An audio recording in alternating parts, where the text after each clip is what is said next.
కృష్ణా జిల్లా నాగాయలంక మండలం రేమాలవారిపాలెం కోదండ రామాలయం వద్ద 108 సార్లు హనుమాన్ చాలీసా పారాయణం వైభవోపేతంగా జరిగింది. కార్తీక మాసం సందర్భంగా ఏర్పాటు చేసిన ప్రత్యేక హనుమాన్ చాలీసా కార్యక్రమం అనంతరం భక్తులకు ఆలయ ప్రాంగణంలో మహా అన్నదాన కార్యక్రమాన్ని నిర్వహించారు. 1162 వారాల నుండి కోదండ రామాలయం వద్ద నిరంతరాయంగా హనుమాన్ చాలీసా పారాయణం జరుగుతుందని ఆలయ మరియు హనుమాన్ చాలీసా పారాయణ నిర్వహణ కమిటీ తెలియజేసింది.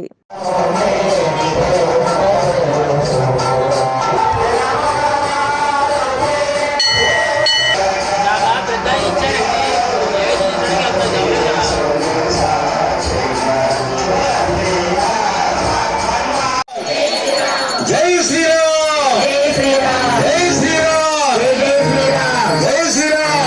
గురించి పెట్టాలి. స్వామివారికి హారతి ప్రతి ఒక్కరు కూడా మీ యొక్క హారతి స్వామివారి పైకెత్తండి. మంగళ